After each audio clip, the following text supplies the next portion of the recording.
This will just be a short video about what I wear to stay comfortable on the road, whether motorcycling around town or out on the open road where you can find all kinds of climates. You sure can. All right, here we go. Let's look at, here's my major component right over here, is having our waterproof, well-vented riding suit, top and bottom part. I'll show you a few of the features. This is an older first gear Kathmandu set, which is produced in different colors with a few different features now. But it's got like 6 pockets. And every single pocket has a waterproof zipper, and then it folds over and it's got a velcroed down flap. So those are, all of those pockets are going to be waterproof once they're zipped shut and flapped over. Even in a monsoon or at ultra high speed, those are going to work. These are air vents. This thing has 6 pockets and 5 air vents on each side right there. Big one in the back, one under each arm, and these can be opened and closed for ventilation, and also the sleeves, once they're undone, it can be spread out like a funnel, so it'll scoop air while you're riding if it happens to be really hot outside. Now the pants, let's just walk around.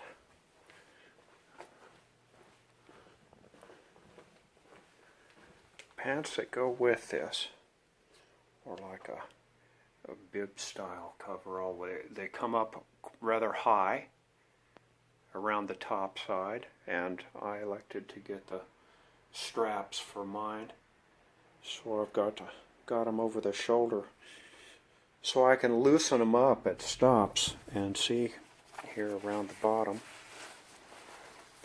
we've got a nice waterproof nylon with a velcro closure on the side and a snap. This snaps over the top of the boot, and then of course the legs zip shut, and again waterproof zipper just like on the jacket. Air vents up here. These can be opened and it'll kind of inflate the pants and circulate air through the pants up out the top and out the vent in the back of the jacket when these are used as a pair on the road, and usually I do.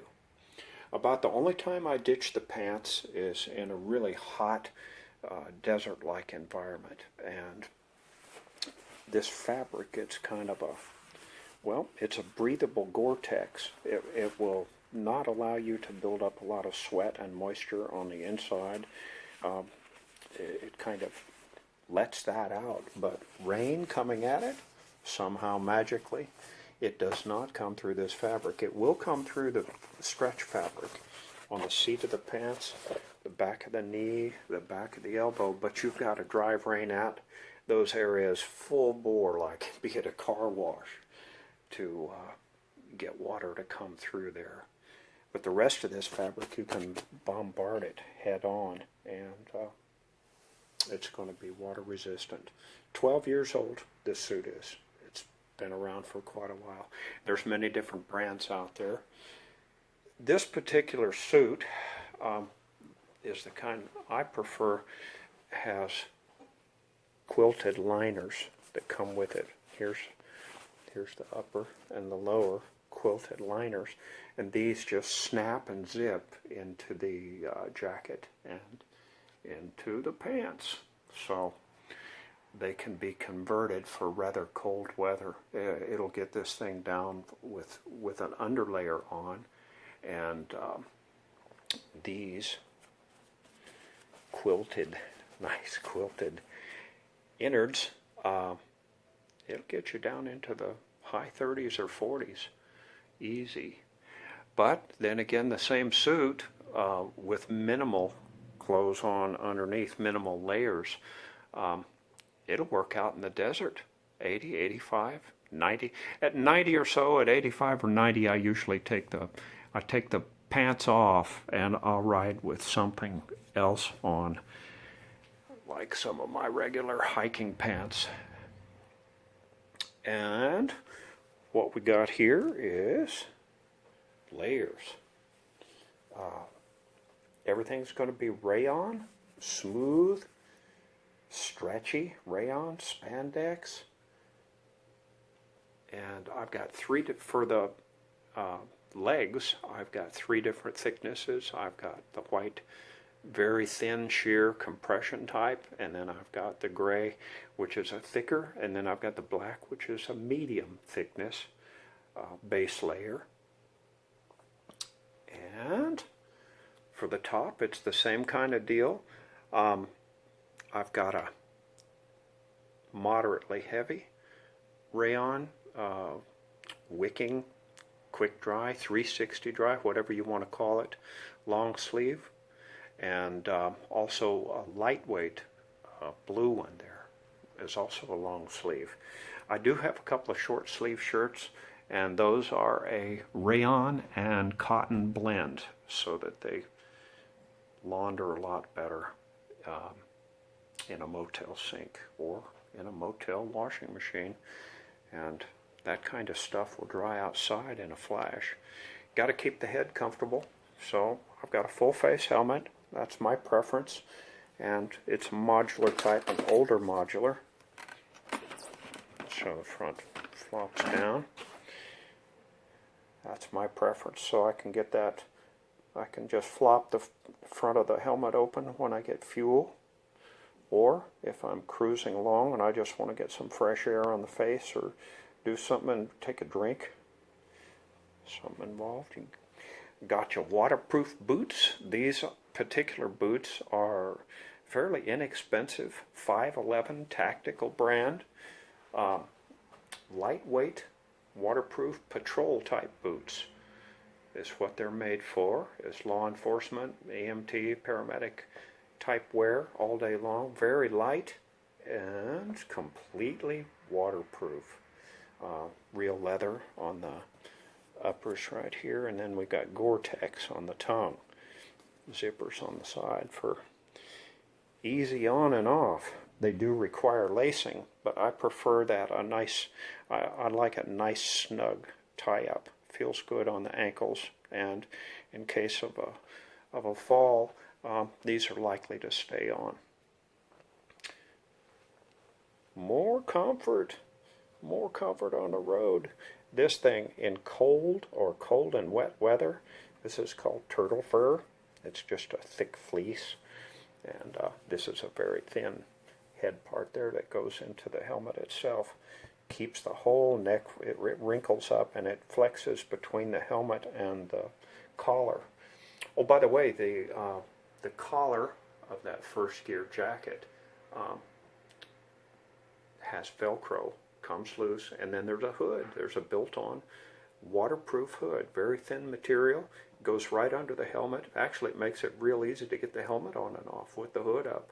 The only time I use that is when the wind is going to be real extreme and I want to keep it from coming under the helmet, or when the rain is extreme and I want to keep it from coming under the helmet and running down the neck. Okay, I've got 3 pairs of gloves. These are my hot weather gloves. See, they got the little tiny vent holes in the back, and that provides some ventilation. They're real leather with carbon fiber knuckles.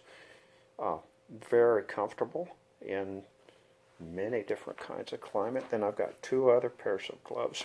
One is what they call a spring glove, and this is not an expensive one. It's just a first gear, and it's for riding in the rain. It's got a little visor wiper built onto the index finger. So do my winter gloves. These are my thicker winter gloves, and they've also got a wiper built onto the back of the index finger of the left hand. Very handy.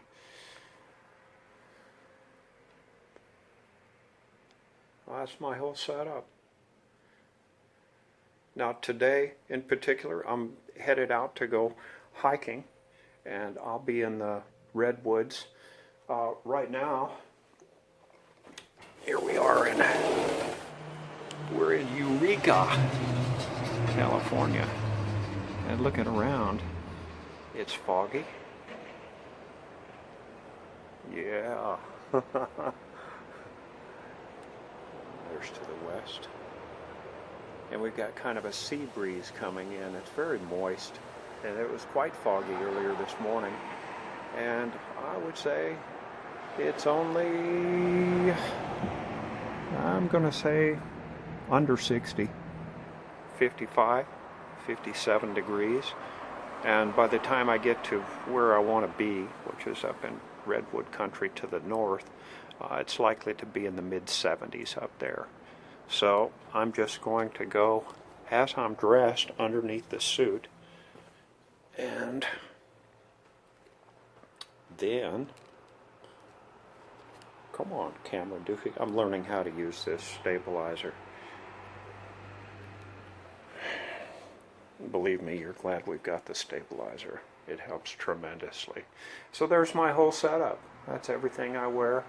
And like I say, even around town, running local rides that aren't too long, the whole system still comes into play. It still works for me. And these items over here, these optional comfort items, whenever possible, I'll take them and stick them in the trunk.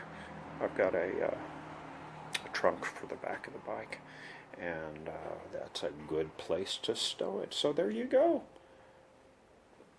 We're going to call this,